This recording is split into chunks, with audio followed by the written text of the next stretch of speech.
The following was recorded in front of a live studio audience at the Studio 21 Podcast Cafe. This is the United Podcast Network.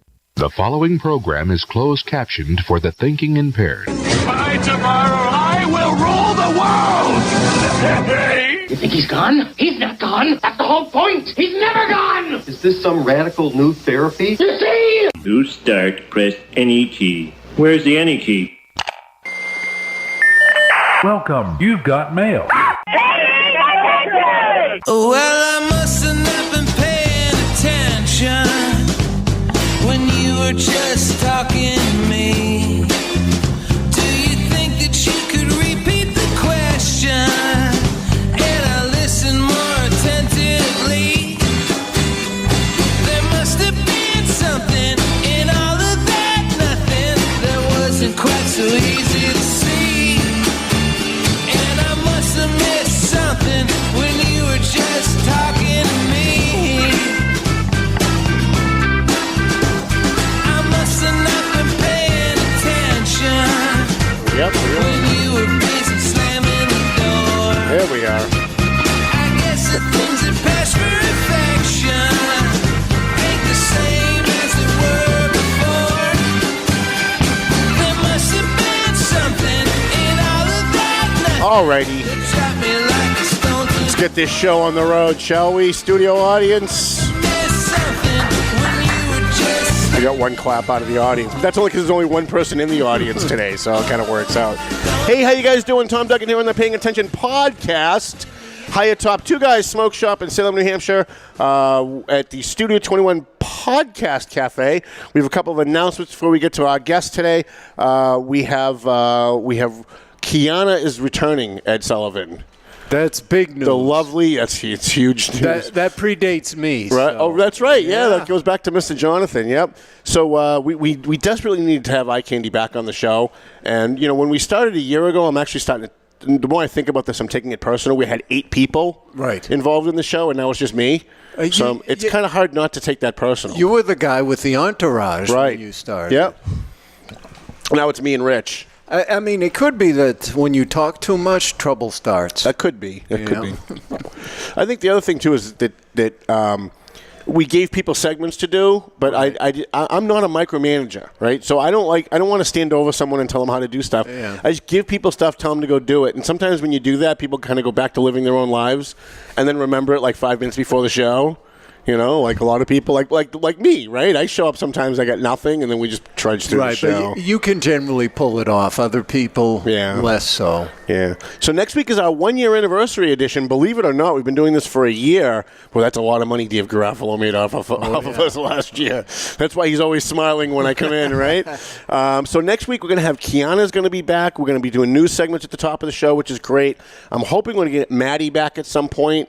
I desperately need my intern back because she does lots of stuff like with videos. Oh, yeah. And she can cut the audios and the videos for us. We've been kind of lacking in that in the last couple of months.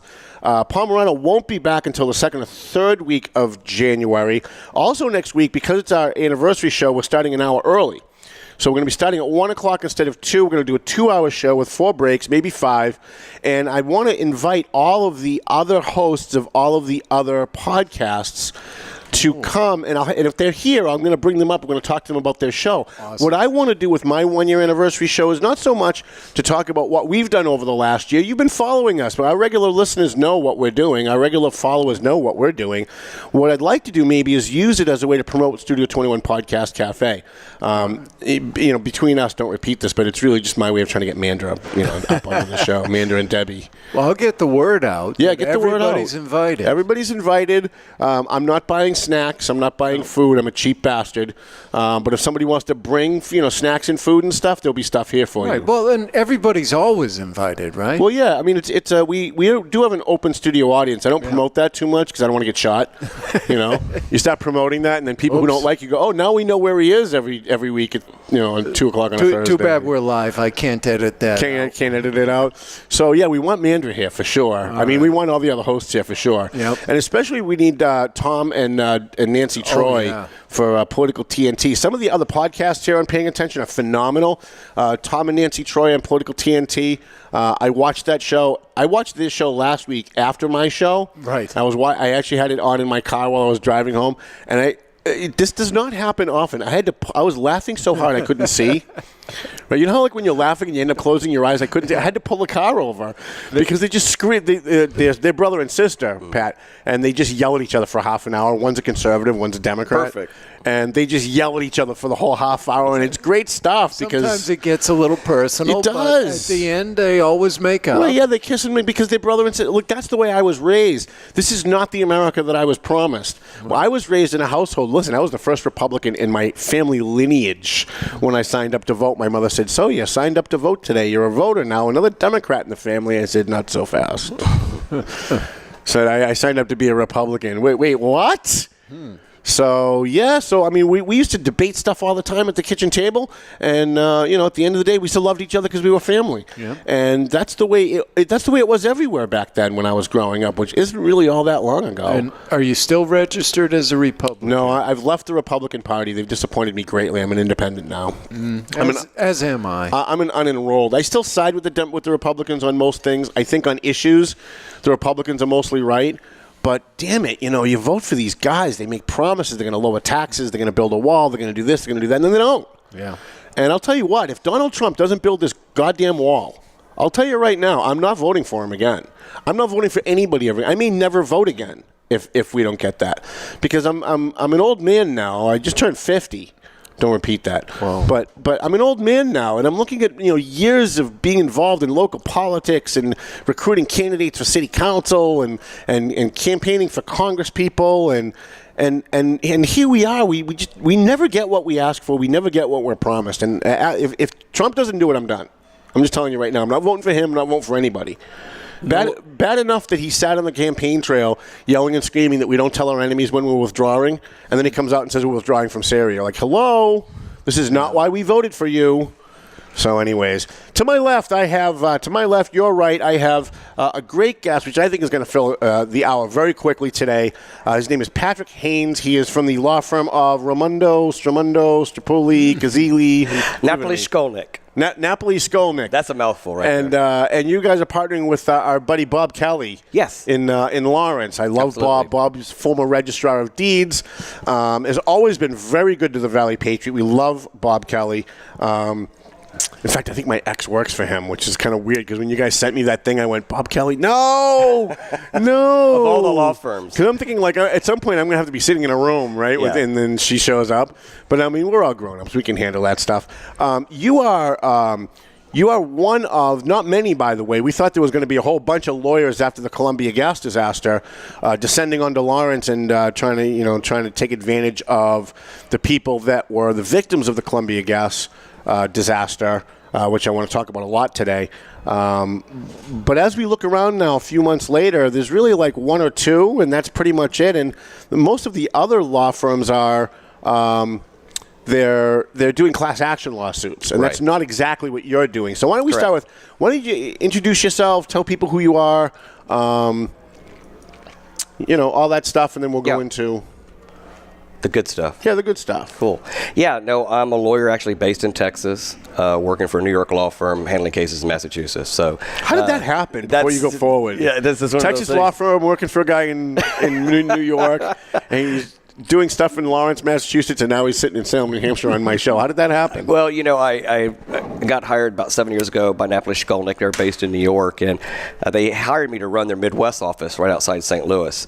And after 2 winters of shoveling snow, I said, I got to go back to my homeland. So they're kind enough to let me live in Austin, Texas, although I don't really have that much casework there. So I just travel around the country wherever they need me. And when this situation happened here in the Merrimack Valley, this is where they needed me. And so I was up here a couple of days right after the incident happened. And our first client was a gentleman named Dean Thornhill, whose home... I know Dean well. Yeah, whose home caught fire in the basement. And he through some family connections, knew a lawyer named Dave Raimondo that knew us, and he invited us over, and it kind of went from there. So now we've got Bob Kelly on the team to have a lawyer right here in Lawrence that people can go to when they have questions or want to drop off paperwork or whatever. They can always swing by his office. Funny, last night everybody said, I thought Bob was retired. I said, well, he's not anymore. So we're keeping him busy. And we also have a lawyer named Brian Kuna down in Boston that works with us. So we've got a good-sized team. But you're right. What we're doing is a little bit different than the class action approach. The folks that first came up here, there was a law firm, filed a class action pretty much covering all the different bases, businesses, individuals, pretty much everything except for the personal injury cases. I have always been a person that believed in individual cases. I've never really been a class action lawyer. That's not what I do. Yeah, I hate class actions. I've been involved in a couple of them. Yeah. And at the end of the day, you get a check for like $11.14 because there's so many people and the lawyers take their cut at the top. And yeah. So when I first heard about you guys, I thought, oh, great, another bunch of guys that wanted to come in and do a class action lawsuit where everybody makes $11 and then the lawyers make $1 million walking away. And when I said that to your partner, Dave, he said, no, that's not what we're doing. And I'm like, all right, well, then you know what? Let's sit down and talk because that's actually sounds like it might be something that could work. Yeah, because I came from a background of doing personal injury cases and things like asbestos cases or accidents or whatever. And those are always individual cases where each case stands or falls based on just the facts of it as an individual negotiation. And it's pretty straightforward. And you can do that even when you have thousands of cases. And asbestos, we had over 100,000 cases pending nationwide at one point. And they largely have worked their way through the system, and it's not a class action situation. And in fact, it's really not appropriate, I don't think, to use a class action for something that's like a personal injury or where your damages are so different, because a lot of our clients we're seeing in this situation, they have basically PTSD. They've got post-traumatic stress disorder from this. How can you compare your damages in that context to somebody else? Right. In a class context where everybody gets kind of treated the same. So it's a difference of opinion that I have. The lawyers that are doing the class action cases are good lawyers. I just don't think that for what I'm doing, that's not what I think is best. I think it's best for these folks to have individual cases. And so that's what we've been telling people that come to talk to us. If that's what they want, that's what we're doing. We probably have about 150 or so clients that we've signed up individually, along with some businesses as well, that have come to us and just are looking to balance out what the scales, to try to make themselves a little bit more okay with life, because they are going through so much stuff right now with the stress, the pain, the anguish, the expense, the lost sleep. And even though a lot of people are getting back in their houses now, it's still been a train wreck for everybody for the last couple of months. I was a little surprised. I was talking to, it might have even been Rich, yesterday or the day before. I was talking to somebody anyway, it might have been Rich, who said that Carlene's Breakfast Shop, which is one of the best breakfast shops in the Merrimack Valley. It's one of the places I like to eat. It's owned by John Farrington, who's a good friend of the show, good friend of the paper. They're still not open. They're still not open. Yeah. It's Christmas. Right. This happened September 13th, and they're still not open. The part that they need got lost in North Carolina. Columbia Gas is reordering it, so he doesn't know when he's going to get open. Yeah, they're waiting for a part, I guess, that Columbia Gas had to reorder, but still, you're a breakfast place, and that's the kind of small business where it's hand to mouth. I mean, they're paying their bills the day that the money's coming in. Right. And I know a lot of people who own breakfast places. I know the guy that owns Sunnyside Diner. I know Eli over at Eli's. That's a tough business when it comes to money. So for him to still be out of business and still not open, and I'm not even sure that they're looking at like another week or two, right? I think maybe it's going to be another month or more for them. And you have to wonder how many others there are. You're going to be handling. Is it just individuals, or is it going to be businesses as well? We're doing businesses as well. And mostly, it's, as you said, these are small businesses. You're talking about folks that are just mom and pop operations, as we'd say in Texas. Mostly dry cleaners, daycare centers, small restaurants, diners, things like that. And they don't have the kind of insurance or any type of reservoir of cash to survive something like this. And what we've been hearing, basically, Columbia Gas is paying about 10 cents on a dollar of what everyone's damages are so far. So they're out a tremendous amount of money.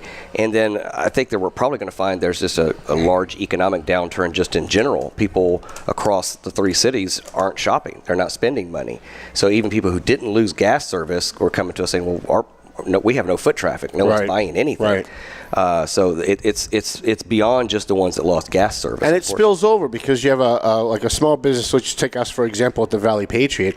We deliver about 600 papers there a month, right? So they're not open. That 600 papers that aren't getting into the hands of his customers from the foot traffic that isn't there every day that used to be.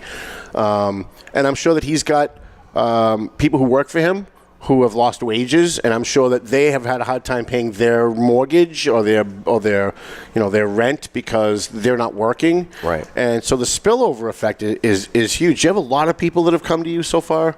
Yeah, the numbers are increasing over time. I think a lot of people in the beginning wanted to see, was Columbia Gas going to take care of this without having to have a lawyer involved? And I told people in the beginning, we had our first meeting, a couple of months ago, I said, I would love that to happen. I don't think it will, but we'll all talk again soon, right? And so each time we've continued to have meetings with people and discussions, I see people come back and they're like, okay, now I'm ready. Right. I've had a meeting the other day with a gentleman who just said, this is not what I do. I don't file lawsuits. I come from a background where that's really frowned upon, but in this situation, I think it's appropriate. And that's what a lot of people are coming around to, especially now that a lot of folks are getting back in their homes, and now they have the time to kind of look at the situation and go, okay, I've got my gas on again. Let's look at the wreckage that Columbia Gas has left me for the last couple of months, and what have they done.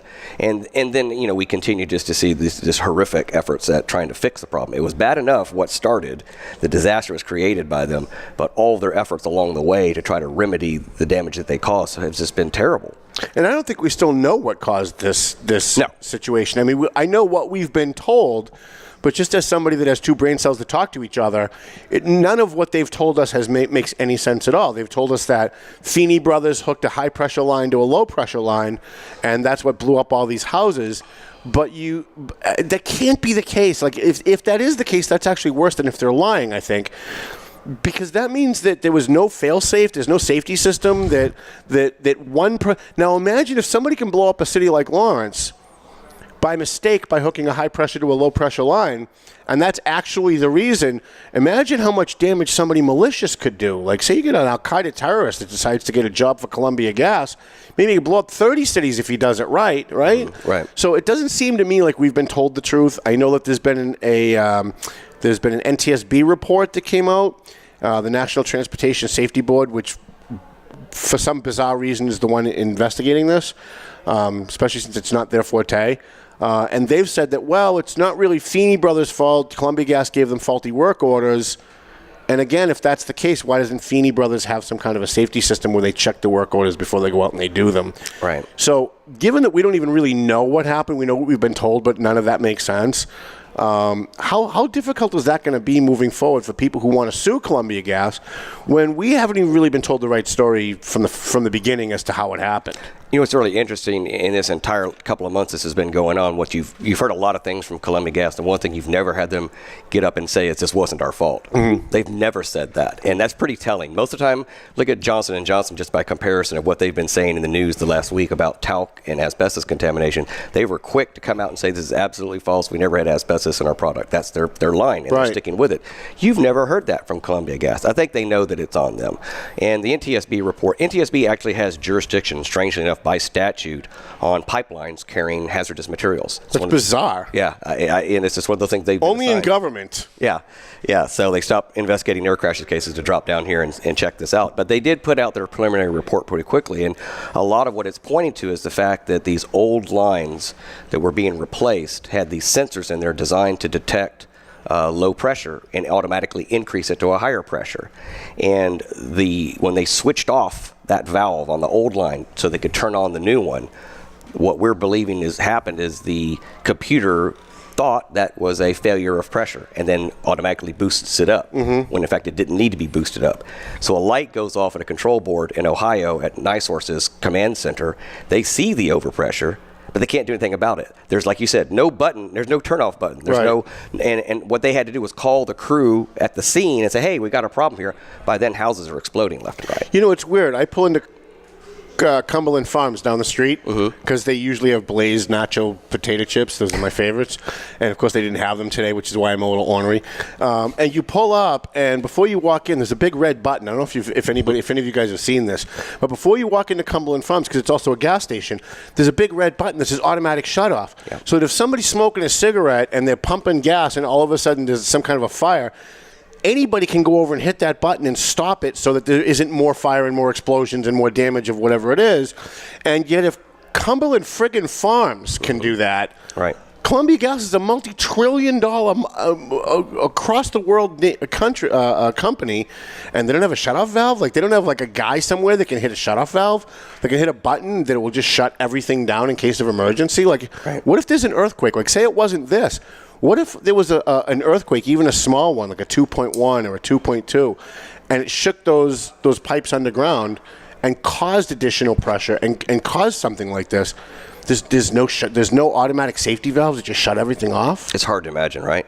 And then once it gets to your house... How is that possible? Once it gets to your house, there's no protection of your house from this happening until now that they're going through and they're actually putting in new meters on everyone's homes. Those actually have a protection system that would protect your house from a high pressure overpressurization. They didn't have that before. Right. So, and they just didn't invest that money. And they cut, from what we're hearing from the insiders that were working there, the whistleblowers are starting to come out and tell stories. They've eliminated the budget. They got rid of all the inspectors. They've cut back on everything trying to save money. And they were warned by some of those people, if you continue to make these types of cutbacks, you're going to have a problem. Yeah, that's not going to fare well for them in a lawsuit. Right. One of the things I think that bothers me the most, and I have to say that, like, I was really angry at Columbia Gas, really angry, because I'm very good friends with the cops and the firefighters in Lawrence. I grew up with a lot of them. Some of them served with my dad. Some of them served with my uncles.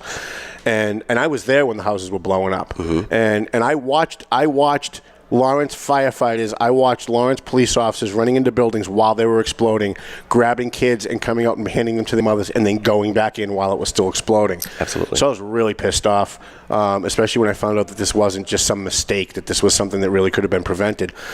But I think as I've been thinking about this since it happened, and Columbia Gas has been very good to me, but then again, I own a newspaper and I have a radio show, so they've been kind of good to me, so at least so far, right? But then I started thinking, all they're doing is paying people back for the expenses that they incurred as the result of this disaster. But what about the sleepless nights? What about the shivering nights with space heaters, with their family cuddled on a couch? What about the inconvenience of having to drive halfway across town to get your laundry done? What about, I'm looking at they're reimbursing people for meal expenses. Some of them, they're reimbursing for some of the expenses people have for laundry. But it seems to me like the minute this happened, if we had a leader at Columbia Gas, if the president of Columbia Gas was an actual leader, he would have sat down with the board and said, we're going to give a $5,000 check to every single person affected by this right up front to help them through the next few months. And then as we go, we'll reimburse them for expenses and just for the inconvenience, just because they're the victims of what we did. And they never did that. Right. And they still haven't done that. And I think had they done that, guys like you wouldn't have to sue. Absolutely. Because I think there'd be a lot more people who would be happy. They'd be saying, look, they screwed up, but they realized they screwed up. They gave us a check right away, so we weren't, robbing from Peter to pay Paul the first week trying to figure out how to eat, right? Because they're only reimbursing you after you spend money on food, after you spend money on other stuff. And I think had they done that, even like something like $5,000 would be nothing to Columbia Gas. They're a multi-trillion-dollar company. NiSource is a multi-trillion-dollar company. And they never did that. And now I'm hearing complaints, and maybe you can expand on this a little bit, from people saying they get nickel and dimed by Columbia Gas. That they're paying for this, but they're not paying for that. They're paying for this kind of laundry, but not that kind of laundry. Talk about that a little bit. Yeah, I mean, Columbia Gas has $800 million in liability insurance. Before they ever first spend a nickel out of their own pockets, they got to blow through $800 million in coverage. And people have been filing claims, and it's being handled by this claims processing center that previously did things like Katrina. And it's luck of the draw. Sometimes you get an adjuster that will pay everything, but 9 times out of 10, you're going to get someone who's trying to chisel you across the board. Because they make their money based on how little they give out, right? I'm sure there's got to be some type of commission system on it. It's like the reverse commission. The less we have to spend, the more we'll pay you, and they get personal about it. They get nasty about it. If you fight back, they respond in very negative ways. And yesterday we were in court. and for the first court appearance, and a person was in the audience that was affected by all of this, and she had heard enough statements from the defense lawyer who had basically telling the judge, don't worry about it, we've taken care of everybody, it's all under control, Right. That type of thing. She lost her cool, and and I know why. She's so frustrated, she got up, took the microphone, and started a 10-minute lecture to that defense lawyer. The judge? No, to this lady, to the defense lawyer for Columbia Gas. And one of the things she was saying was that these people were awful to us. They called us names because we wanted to stand up for our rights. And they every step along the way, they fight you on just common sense stuff. And that's, I've heard that story 1,000 times at this point. And so you're right. Had they done the right thing from the beginning, had they taken care of everybody, I wouldn't be needed. Right. And there wouldn't be this momentum of anger that's building in the community day by day by day, watching this continue to develop across all the cities. They're all being affected by this. We're talking to Patrick Haines. He's from the law office of Raimondo and Shkolnik. You can throw that up on the screen if you want, Ed. We did a little graphic for you. Oh, well, that's nice. We were thinking about you. There you go. And he is here to talk about they are suing Columbia Gas. If you're interested in suing Columbia Gas, if you are a business, if you are an individual, and you don't think you've been treated fairly by Columbia Gas, if you think that maybe they've reimbursed you for some stuff but not other stuff that you should have been reimbursed for, or maybe you've been reimbursed for everything that you've spent but you still think Columbia Gas needs to pony up more, I happen to be one of those guys. Yep. They've been very good to me. As soon as they found out I had owned a newspaper and all this other stuff, it was like, oh yeah, suddenly I get this. And by the way, the woman who called is great. Her name is Bettina. She calls me all the time, and she's great. Anything we can do to help, anything we can do to make it easier for you, blah blah blah blah. But I talk to people who aren't Tom Duggan, who don't own a newspaper, who don't have a podcast, who aren't guests on, do guest lecturing and all that stuff. And the nightmare stories that I'm hearing that, in fact, I think one of your clients, Rachel Moffat, had an issue where she's a nurse and she doesn't want to do her laundry at a laundromat because she deals with all kinds of biological infections and stuff like that, and she doesn't want to contaminate a public laundromat, and so she's hand washing it, or she's doing it in another way, and they're saying no, we're not going to reimburse you for that. If you're not going to do it the way we think you should do it, then we're not going to pay you for that. Absolutely. And I've also gotten some pictures, and I don't know if you're handling this as well, but I've also gotten some pictures from one of my readers that shows that Columbia Gas went into their kitchen and there's just pipes everywhere all over their kitchen. It goes up and around their doorway and then down the other side of the doorway over to, across the room. I mean, it looks awful. It looks terrible. Yep. And you've got these guys that were coming in that were doing temporary work. We get it. They were trying to do it fast. But they weren't doing it right. They were doing it fast, but they weren't doing it right. Is that something that, even though they've fixed the problem, is that something that people should be talking to you about? Absolutely. And I was talking to someone about this last night, that this is why it's going to be a continuing problem. This gentleman showed me a picture like you're talking about where the pipes are doing these crazy S-curves on the outside of his house. What is that? And he's saying, what's going to happen when I go to sell this house someday and it's not up to code because of the work Columbia Gas did? Right. I'm going to have to spend $1 zillion to fix this. Right. And where are they going to be then? So this is a continuing problem that is not just what happened the last couple of months, but going forward, you're going to continue to see all these types of issues. They still haven't come back in many situations and fixed the landscaping damage that they've done to homes, the tremendous damage they've done throughout these cities, honestly, where they had to park the trailers and ripped up the parks and all that stuff. And they keep saying to people, what I'm hearing now is, well, we're going to come back in the spring. Right. So all that's deferred, all that's on hold until the spring. But in the meantime, what you see is what it appears to be is they are declaring victory of their own sort and leaving. Their presence in the cities seems to be declining pretty rapidly right now. When I started driving through the city and I saw them putting the trailers up, my first thought was, because I love Lawrence, and I don't care what anybody says, I love Lawrence. I'm driving through and I see the South Common, which I spent a lot of time at when I was a kid.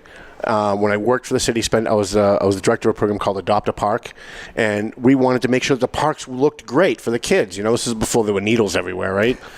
And I'm driving by and I'm looking at all these trailers on the ball field that the city spends thousands and thousands of dollars to do every year and to fix. I mean, I know the guy that runs the South Lawrence East Little League field who's been begging for 5 years for new turf. I mean, everything takes so long in government to do.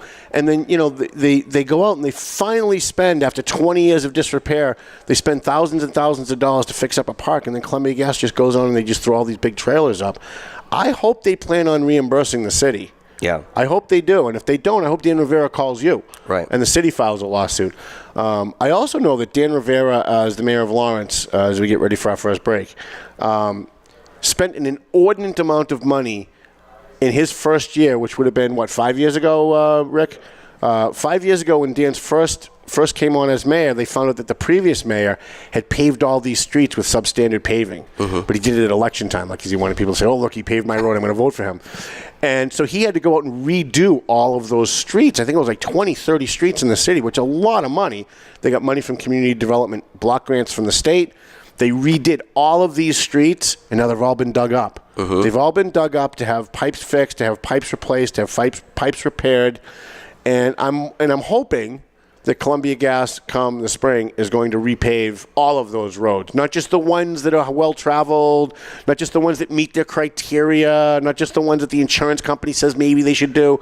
They should do all of them. Yep. They should do every single one of them. That's what they promised on camera when I think it was Senator Warren asked them. They said, we will make everybody whole. Yeah. Have you talked to her office at all? I haven't. No, she's kind of useless. Yeah, I just, politicians have their own gig. I mean, I feel as a trial lawyer that's what we do. We try to bring results. And but I have found that some of the local folks, I think it's Diana, the new state senator. Oh, she's awesome. She has been ripping up people when people have been running into trouble. She's got Columbia Gas to respond. So that's been a great resource for me. Diana is probably one of the few, if not the only elected official that actually holds people accountable around here. Like, literally everybody else is pretty useless.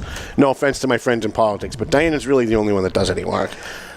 It's amazing. All right, so we have to bounce out for a quick break. I wanted to let's just pull up his. Can we pull his thing up again while we're sitting here? I want to remind people. There you go. So if you're interested. If you've been affected by Columbia Gas, if you don't think you've been treated well by Columbia Gas, these are the guys to call. Call Bob Kelly's office. There's the number on the screen. I don't have it in front of me. Only because I'm incompetent. We'll make it work. I'll get it in the show notes. All right, okay. Appreciate that, Ed Sullivan. Hiya, Top Two Guys Smoke Shop here at Studio 21 Podcast Cafe. We will be back after this on Paying Attention with Attorney Patrick Haines.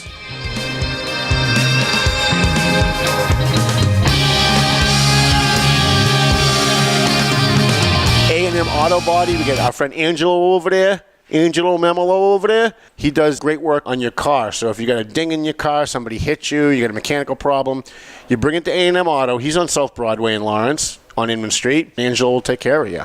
So what's the address there? 341 South Broadway, Lawrence, Massachusetts. I don't know why these guys love me so much. I really don't. But Twin Lights, let me tell you how dedicated I am to helping my sponsors. The guys at Twin Lights Security needed an extra security guy to do private investigations and to do security for a certain thing in Boston. And they posted it on my page and asked if it was okay if they could use my page to solicit hiring people. And I said, you know what? As busy as I am, these guys sponsor the show. They sponsor the Valley Patriot. They give us $1,000 for the bash. I'm going to go work for these guys. So I called up Pat McLaughlin and I said, look, you help us every single time we need something. Whenever I put out a call, you're there. If you need an extra person and you're short, I'll take the night off and I'll come work for you. And so I have been. I've been doing some work for them because they're helping us. And so there's no reason why I shouldn't be able to find a way to help them in the meantime. So if you need security or if you're getting divorced and you need a private investigator, if you have a business and you need a private investigator or security, you want to call Twin Lights Security. They're based out of Gloucester, but they're very local. If while I'm driving around Lawrence, I get shot and killed, make sure you get my body to Perez Funeral Home because we do business with the people who do business with us. And he's on South Broadway with it's the old Scott Funeral Home. If you're an old-time Lawrence resident, it's the old Scott Funeral Home on South Broadway. Perez Funeral Home at 298 South Broadway in Lawrence. They do crematory services. They do all the stuff that they're supposed to do, right? And Mike's a big fan of the show. He followed us when we go live. He's an advertiser now in the print edition of the paper, and he's now sponsoring this program. Perez Funeral Home and Crematory Services, 298 South Broadway in Lawrence. We appreciate him. Franklin Veloz from Veloz Auto Group. He specializes in people that have maybe bad credit, no credit. Maybe you haven't had a job for a long period of time, so you don't think that maybe you qualify for a car loan. Usually, they want you to have a job for a year or more. He specializes in getting people who have bad credit or no credit or maybe spotty credit, getting them into a used car. He used to work for Charlie Dare's Commonwealth Motors for a long, long time, so he knows his stuff. I think he was the credit manager over there or something. So he knows what he's doing, and he follows us live, too. I really appreciate that he does. Every time I see him pop on, I'm very excited about it. And I was there yesterday to deliver his newspaper, and he said he's already had customers come in from us talking about him on this show. So we appreciate Veloz Auto Group. Go see Franklin. He's at 17 Mass Ave. It's right at the very beginning of Mass Ave on the Lawrence-North Andover line. Managers and all that.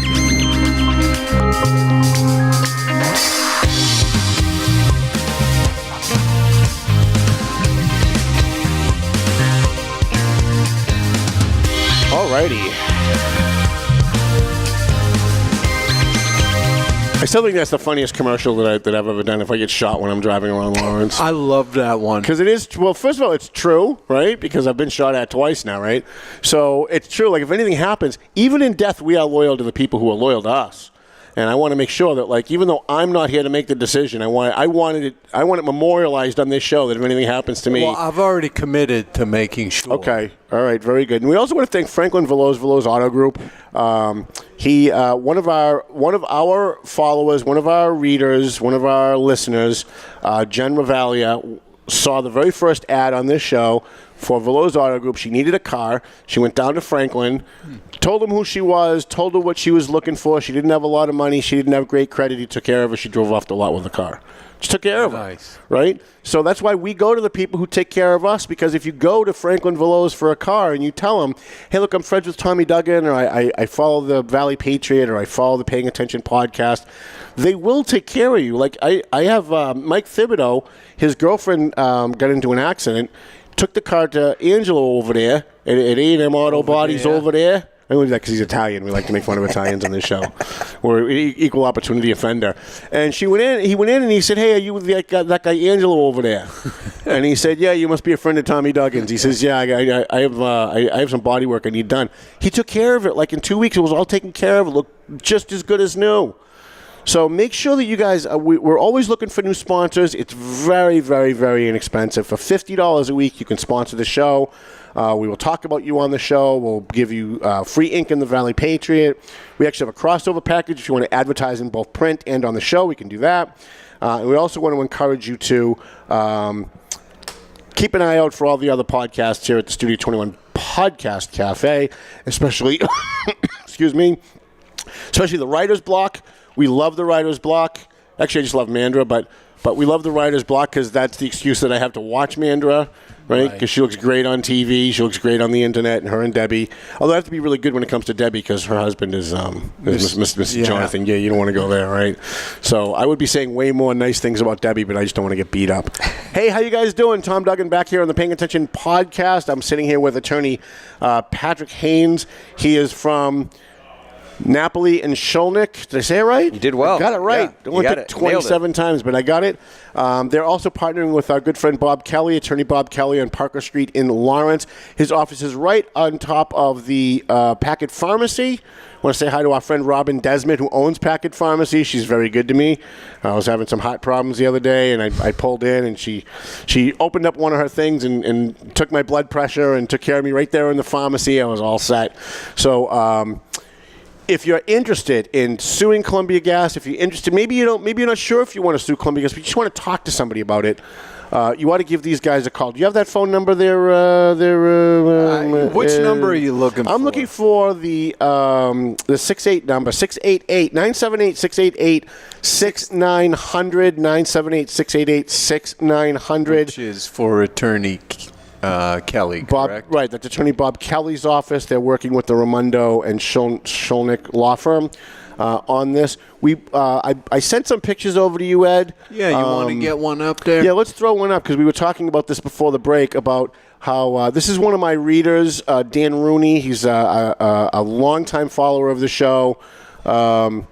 Sent me this about a week ago. He wanted us to see exactly what Columbia Gas did to his house and his living room and his kitchen. I don't know if you can see that. And I think the next picture is even worse. He sent me a bunch of them, and I just wanted to show you one or two. Give me a second. That's all right. Get the next one up. Sure. There. You know, it's the Facebook. Yeah, I know. I get it. You understand. Thug life. The Facebook. It's all good. Right, so and here's another one. Right, it's all these elbows and all these pipes that are just sitting like in the middle of people's living rooms and their kitchens. Mm-hmm. Even though they kind of had to do this because they were trying to get everybody hooked up quickly. Now that it's over, is your law firm going to be able to represent people like this guy, like Dan Rooney, who maybe he says afterwards, yeah, they reimbursed me for my Taco Bell meals and they reimbursed me for my laundry, but look at my house, it looks like shit. I have to hire somebody to come in now and redo it and do it right. Is that something you guys handle?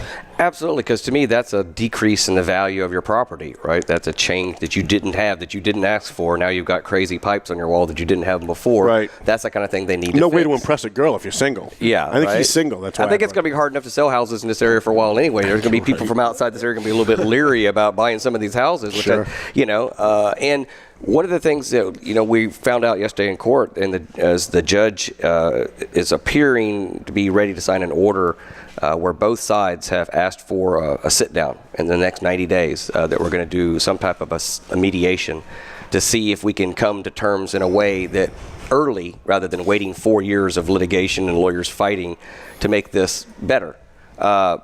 No idea what will happen, but at least that's going to at least happen.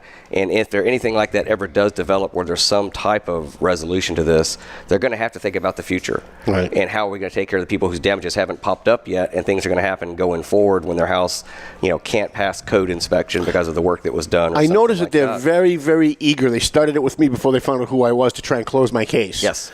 And I kept getting these voicemails because they call for some reason they always call when I'm in the middle of something, right? So they'd call. I couldn't take the call because I was on another line. I get this voicemail. Hi, this is so-and-so from Columbia Gas. Haven't heard from you in a while, so we're going to close your case. Yes. So I had to call them up and go, excuse me, just because you haven't heard from me doesn't mean you get to close my case, okay? So let's just back off a little bit, calm down. I still haven't submitted my receipts for meals. Because I'm busy. I'm running a business. Right. I'm running a podcast. I'm single. So I'm doing lots of different things. I have lots of different projects in the community. I don't have time to sit down and go through receipts and log them and scan them and email them. At some point, I will do it. But I thought it was awfully interesting that they were pushing so hard to close that case.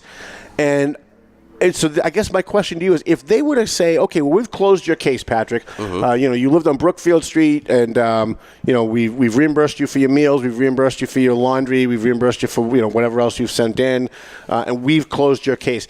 Can that person now not sue because Columbia Gas has considered their quote case closed? No, they absolutely have the right to sue, and that may be the only option they have.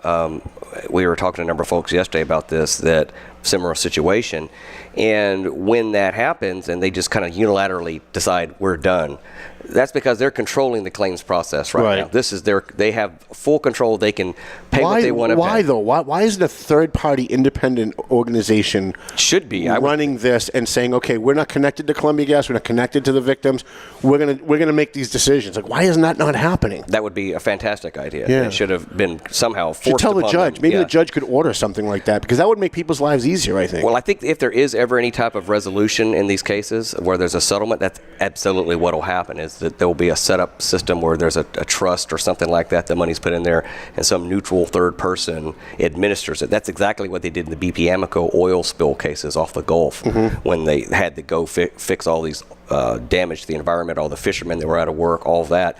They created a facility to handle those claims. So I suspect that might be something that, if this ever does get resolved, will get done down the road. And if I was part of that process, I'd also ask to make sure that they had a separate fund for people just for counseling, because so many of these people that I've met and their kids and everybody is struggling with the stress and the aggravation and all this causes them. I was talking to a guy the other day. He was an EMS worker, emergency services worker, and he says, I've seen awful accidents. Now I hear a loud noise and I think my house is blowing up. Right. And that's something that's going to take some talking to a professional to kind of work through. I cried. Yeah. I cried. I drove, and Rich knows because Rich was out in the field while it was happening, taking pictures for us.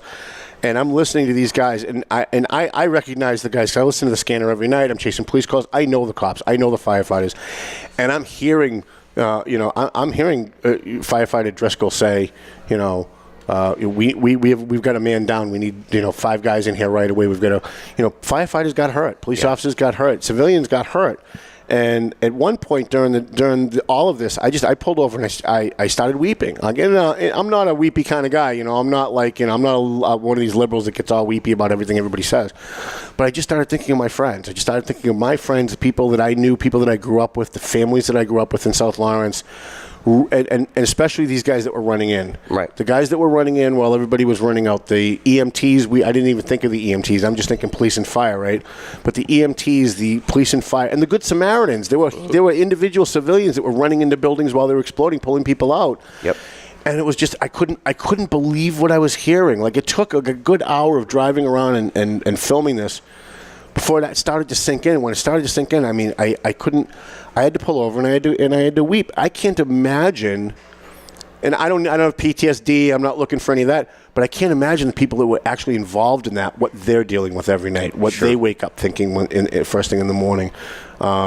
What they think when they hear a car backfire, when they hear something that sounds like it might be an explosion. I can't even imagine. I can't even imagine. Yeah, and we're talking about Dean Thornhill, one of my clients, and when his house caught on fire, some police officer ran down the stairs with a little handheld fire extinguisher into a gas fire. It's looking like a flamethrower shooting across the basement. He's down there with a little handheld. That's the kind of stuff these guys were doing, and it was amazing.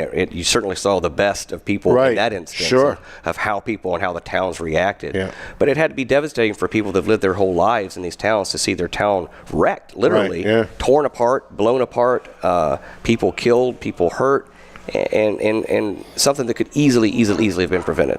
So how do people get in touch? What is the best way for people to get in touch with you, but also what is the ideal case? Like, people who are watching, who are listening, maybe they're live, maybe they're watching this after we go off because it stays up online, and they're thinking, okay, well, like maybe I don't qualify for this.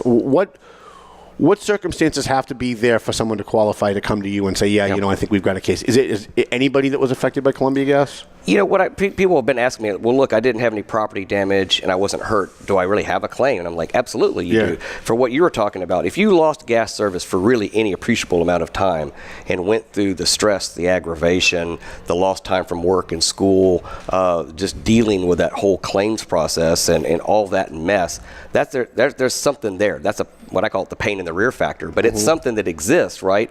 And they do deserve compensation for that, in my opinion. That's a damage that was caused by Columbia Gas just as much as any other. The law recognizes physical damage. You can hit somebody in the head and you're liable for breaking the bone. You're also liable for the emotional damage you cause from that. And that's what this is exactly. This is people and it was inflicted upon them. They didn't deserve it, and now they're struggling with it. And I think they absolutely should be held accountable for that. Now, I'm sure that the lawyers for the insurance company, which works for Columbia Gas, is going to be saying, no. Well, maybe you had some emotional reaction to it, but you're not. You don't have PTSD. You don't have anything measurable. Right. And try and nickel and dime those people. Do they still really have a claim?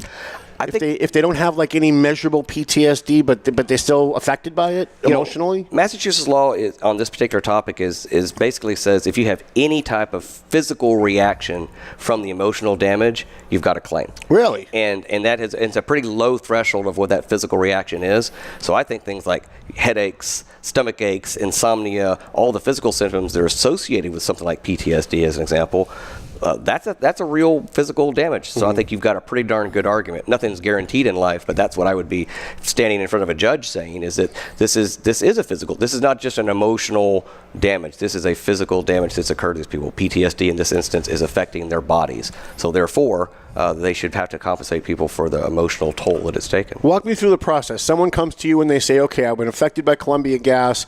I think maybe I have a claim. What happens from there? What we've done, if we basically have a very short, we don't need much information, just about 2 pages of intake information verifying that they were one of the affected people in this and how they were affected. Talk to folks on the phone, get the information we need, and if they want to, they sign a contract and they're our client. And from there on, it's my duty to make sure they're taken care of. And my view of that is, as an individual, I will do everything I can to maximize that individual person's recovery. That's my job. That's my oath. And so right now, we have filed only a handful of cases because we're waiting a little bit on some advice from the court on how to streamline this process. I think we're going to get some orders from the court on how to make this work a little bit more efficiently. The court has... There's one judge in charge of all of these cases. The defense actually asked for that, Who's the judge? I wish you wouldn't ask me that. Sorry. That's okay. It was such a blur, but I'm still learning my way on the round here. But no, it's okay. But he's a good guy. And he was very fair, and he was actually very surprised that we were all getting along so well. But it was very interesting to watch. It was, as you can imagine, a whole team full of lawyers there on both sides, and we were all kind of proposing how to make this system work so that it doesn't put such a burden on the court system. Because, we don't really know how many claims could ultimately be involved here. But if it's 30,000 claims or something like that, that's a lot of work for the courthouse to deal with. And how many claims do you have now so far? We've got about 150 right now. Okay, that's still a pretty good. That's still a pretty good amount. It is. It's I don't want 30,000. Right. I don't want that much. Right. That's too much to even contemplate. But every day I get phone calls or Facebook messages or maybe my lawyers that are here do, Bob Kelly or somebody, and every day more people come in because they've just hit that frustration point that they can't take it anymore, and they look back on it and go, no, this is not acceptable. I deserve more than this. Right. And there's a lot of hidden costs, I think, too, that as people go through their lives over the next 6 months that they're going to find, right? Yes, absolutely. There were things that I didn't think about, like Carlene's, right, not being open, and even though it's a small loss for us, right? It's like 600 papers not getting into the hands of our regular readers at that location. But I can imagine that there's a whole bunch of other things that are kind of like spin-off expenses and spin-off inconveniences for people that maybe they may not know until later on down the road. If they close their claim now, and I assume that when Columbia Gas is telling people that they've closed their claim, that most people are going to think like I did, okay, that means I guess I can't sue now, right? Because now they've closed it. I think that's what they want people to think. Yeah. And so that's definitely an issue that they don't get to unilaterally decide anything once you enter the court system. I gotcha. From there on, they don't have that ability to say you're out, you're done. And they did promise in open court that they would not try to have people sign releases waiving their claims if they knew that those people were represented by counsel. Because that's one of the things I have worried a little bit about, is that if they're giving people these free items and things that I've told everybody, you should just be very careful about anything you sign. Right. Make sure you know what you're signing. Right. Because you don't want to release your claims. And the other thing I've told people is document everything. Right. Maybe you don't think you want to have a claim now. You might change your mind in 2 years, and you'll have forgotten, unfortunately, a lot of what happened. Right. So when people will want to file claims? When you get your first judgment and the guy gets $1.5 million, all of a sudden you're going to have 50 people going to be calling you within 5 minutes going, hey, wait a minute, I got a claim too. Yeah. Right? Yeah, and so... the idea was to get in now. Right. I think it's always better to be, because we don't know what's going to happen in this process, but if there is some type of early resolution, you certainly want to be involved in that. There will be notification. They're going to try to notify all the people that are out there that have a potential claim. There'll be things in the newspaper, stuff like that. But the best way to know what's going on is to hire somebody that you're paying to keep an eye on things for you and be your advocate. Now, I've got a lawyer. I'm involved in a lawsuit in another arena. I'm so unhappy with my lawyer because he doesn't tell me anything. He doesn't tell me anything as they're moving forward. He doesn't tell me when things are due.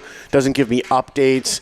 I'm used to lawyers mollycoddling me and letting me know everything and kind of keeping me in the loop as if I'm like, part of the lawsuit maybe. Right. Will you guys be doing that? If someone comes to you and says, hey, look, I'm a Columbia Gas victim. I want you to represent me. They sign on the dotted line. Are they going to not hear from you for 2 years until there's another hearing or something? Or do you walk people through the process? Do you let them know what's going on? Do you kind of give them updates? We do, because I think it is important, especially, given what they've dealt with Columbia Gas.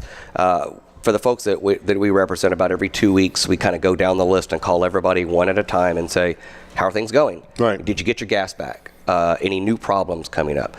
even for the people that sometimes people will come in, they'll ask for the information, and then they don't actually want to be a client right now. We call those folks up and say, hey, anything we can do, any more questions that you need or haven't answered. So I think it's important, and why we have these meetings about every couple of weeks where I'm coming out and just talking to people. Last night I did basically a Senate filibuster for about 3 hours just talking to people, and it was I talked for a little bit, but most of the time I was answering questions that people had, and just one after another answer, because people are starving for information, and they're not getting it from Columbia Gas, they're not getting it from the local officials sometimes, so they're looking for somebody to help them answer these questions and navigate the system, and that's what we're trying to do to help people out. We are talking to Patrick Haines. He is from the Raimondo law firm, Raimondo and Shkolnik. If you are a victim of Columbia Gas, the Columbia Gas disaster, and you are interested in perhaps getting involved in a lawsuit, it's not going to be a class action lawsuit where you're going with a million other people. You get $11 at the end. He will handle you. They will handle your individual claims. They're working with a local attorney that we know well and like, Robert Kelly at the Packard Professional Building on 130 Parker Street. And if you want to call the Bob Kelly Law Office because you want to be part of this, the number is 978-688-6900, 978-688-6900. We've got about 6 minutes left. What would your advice be to people who are thinking about maybe coming to you before they call? What should they kind of have together? Is there something they should prepare before they sit down with you? I know I went to a couple of your meetings, and I saw people crying as they were trying to explain, what their kids went through and everything else. I know it's an emotional thing, but I think people kind of have to remove the emotion a little bit if they're going to be sitting down with you guys. What do they need to prepare? What do they need to get together? The biggest thing, like I said, is helping us out with the basic facts of how long were you without gas? Did you stay in your own home? Did you go to a hotel? What were the effects of that? Kind of coming up with a list of how did this affect your life? And like I said, sometimes it's the children were affected, kids that aren't doing as well in school as they were before because now they're in a hotel 40 miles from home, and they're driving a 2-hour commute back and forth. All those types of kind of hidden, subtle damages that you may not think of right away. It's much more than the fact that which is bad enough that you're cooking your food on a hot plate, and you don't have heat and you got 12 blankets on. That's bad enough. That's gourmet food in my office, by the way. The hot plate. But it goes far beyond that. It's the psychological toll, and it's like you said, the secondary costs. Like, how much gas did you spend driving to that hotel 45 miles away from where you should have been every day? And those things like that. And if you can, just making a list, because I think that helps a lot. And it will, if you decide you ever want to do anything, whether with Columbia Gas claim or whatever, you're going to want that information. Yeah, and I think a key point was you may not know what your damages are at this point. Like, for example, a homeowner. Okay, some neighbor's house exploded. You go to sell your house years later. And there's damage to the foundation or the structure of the house. So there may be undetected things as well. Absolutely. And it could be things that you don't find out years down the road, and it's hard to predict those things. But that's something that's going to have to be factored into this whole process, the kind of hidden damages. Okay, so we've got about 3 minutes left. Before we go, I want to give you. We've been giving these out to. We wrote a book. We published a book at the Valley Patriot. Nice. Every month we have on the front page of the paper, which by the way is out on the streets now, our December edition. We honor a local veteran. Okay. And so we're getting ready to celebrate our 15th anniversary, believe it or not. And at our 13th anniversary, we compiled all the stories of local veterans. And I think you had told me you had a veteran in your family, right? I do. My father. Yep. So when I first met Pat, he mentioned that his dad was a veteran, and so I wanted to give you a signed copy of Heroes in Our Midst. Fantastic. And hopefully, while in between suing Columbia Gas, you can read it, and we'd love your feedback because we're putting another one together, and all the feedback that we get, we're going to use to try and make the second one better. Great. I appreciate that. Great. Thank you so very much. Dave Raimondo here on the Paying Attention podcast. We also want to remind you next week that is our 1-year anniversary show. We are inviting all the hosts of all the other shows to come. We're going to bring them up, give them 4 or 5 minutes to maybe even longer, depending on how cute they are. Right? Mandra will get an hour, and then everybody else gets 5 minutes. Maybe that's the way it should go. That's going to be interesting if you shuffle somebody out very quickly. Right, yeah. That kind of lets if Bitches shows up, then everybody else is out. Then it's just going to be 2 hours of me and her, right? But we're inviting people to come. We're at the Two Guys Smoke Shop. Shop next Thursday at 1 o'clock if you want to be part of our studio audience. Kiana will be back. She will start doing our top of the hour news again. So we're going to go back to being a real show, not just a opinion show. And you know what you're not going to forget this week, right? Kim Kidney. Our friend Kim needs a kidney desperately. She's really in tough shape.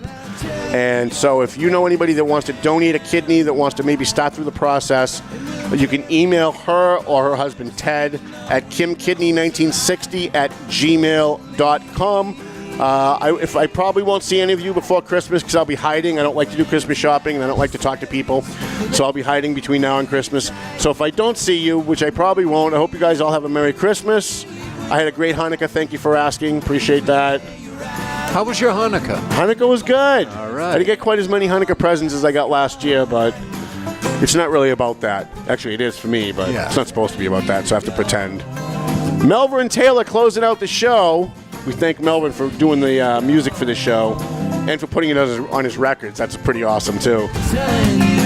Mel says go home, so go home already. We'll see you next week at 1 o'clock instead of 2.